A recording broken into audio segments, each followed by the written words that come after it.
So it's looking like the pfSense 2.5 is going to require the AES-NI instruction set. And this is per the developer Jim Thompson here. Now, Netgate is a company that does a lot of development for PSO. It does all the development for pfSense, the open source project. And the AES instruction set is a advanced encryption standard instruction set that you find in the x86 architecture. Now, it was added all the way or proposed in 2008, but it's been generally available since I think around 2000. You can get processors in here. Now, it is included in quite a few processors, but not all of them. And there's a list here on Wikipedia that tells you what processors it is. And in short, if you're going on the Intel side, it's not available on the mobile chips. It's not available on the Celerons. It is available in a lot of the Atom processors, which is what the pfSense is built on for their actual Netgate hardware. A lot of those have Atom processors. It does include the instruction set. Now, because of some of the uproar and people are going, oh no, we're not going to be able to, build this on cheap hardware and it's going to ruin the upgrade path. And I'll admit, some of the devices we've reviewed, such as the Protect Tele boxes that are built on Celerons and a lot of other, low-cost hardware you can buy, they are not going to be part of the upgrade path if pfSense does this. And the reason why is they want to offload, and they have all the details here, they want to offload all of the AES to the processor. Now, the first speculation was, is this only for VPN features? Well, there's actually a few other features you're going to build dependencies on to make this easy. And you're not talking, like I said, something that's that hard. People to me are making way too big of a deal about it. And if you go right to the developer himself, from Netgate right here, he is 2.4 isn't out yet. May is when 2.4 come out. 2.5 will be released based on FreeBSD 12, which has to be released before we can make 2.5 using it. And they've already stated they're going to give a year of support for the 2.4. So they're actually kind of looking here at around 2018, late 2018, or even 2019 before this is an issue. And let me look at my clock here. It is May of 2017. That means existing old hardware, if you have one of these CPUs that doesn't support this AES, you will have to replace it. But you can find, seeing as these computers have been around since around the early 2000s, you can still run this on 16 and 17-year-old hardware. So I don't really think this is that big of a deal. They point out that you can find these older i3s with it in there for very little. So you can still run pfSense. It's only an aggravation if you have built a box that doesn't have this instruction set in it. Not that hard to replace, though. I mean, pfSense is fairly portable. You can swap out the motherboard to another used motherboard if you have a custom built one.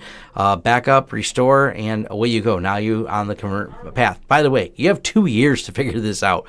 You're not going to drop support now. Even us, we've installed some of these Protect Tele boxes, so I've got support till 2019. So I have a couple years to figure out the firewall situation with my clients that we've deployed these at. So I just don't see this as a major, huge upset. And the other option too, there may be even a fork that someone does if they really want to stay committed to not using it. But it looks like they're really putting a lot of work in 2.5 and going to be adding a lot more features that are going to require higher levels of encryption to add the extra features. And I would love more features in pfSense. Who wouldn't? It's been a great product so far. But these are some of my thoughts I've had on this. A lot of people are just kind of asking about it, and people go into a panic about it's supposed to run on old hardware. Yeah, but this is a firewall. You can still pick up something that supports this for very little money. It's not that expensive. You can still buy the Netgate devices. They're very reasonably priced for what you get. It's a nice high-quality hardware if you want to deploy them. We've deployed these in clients. So we've deployed these. We've deployed for some of the smaller businesses, the Protect Tele ones, which don't have the upgrade path, but we have a few years. And even after they're not supported, as long as there's not a vulnerability, you can keep running them for a little while longer. God knows I've replaced enough of these 10 and 15-year-old Sonic walls that because there's no vulnerability, they, nothing immediate, nothing exposed to the internet vulnerability, they stay running. So you could theoretically run these for a while. They also have support for their little SG-1000. So they're going to have more ARM support. And I know it's not people aren't thinking it's the best value at $149, but this is not a bad little hardware box that we can deploy at small businesses as well. Gives you the pfSense features. The menus aren't super snappy in it, but it gets the job done. and it supports it, so you've got the upgrade path on there. So I don't see this as the end of the world and we should fork the product and get our rally around everything and be angry about it. I don't see it's a big deal. It sounds like they're adding some really good features that's going to require there. My guess would be something along the lines of better, deeper packet inspection when you're doing filtering, other things that may require AES decryption where they can offload it to the chip and make it a lot more efficient. And a lot of this, when they break down, if you follow, it is Gonzo Pancho on Reddit, which is in the Netgate forums, or I'm sorry, in the pfSense forums, they tell you this is a security. This is to prevent side channel attacks from software-based AES. So this is making the product more secure, and they're staying committed to it. I've seen some people going, oh, they shouldn't, they should stay committed to both code bases because they kind of mentioned that we don't have to develop the software and the hardware. We're just going to support the hardware one. I don't see, like I said, don't see it as a big deal. You can get these boxes for relatively inexpensive. I think the people are mad or, maybe adverse to change or not wanting progress on this. I'm not sure.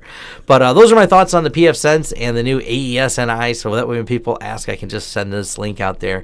I don't see this as a big deal. I see more progress coming from, the pfSense team. They make a great product. It's solid, and I can see them continuing to do this. So those are my thoughts. If you liked the content here, like and subscribe. Thanks.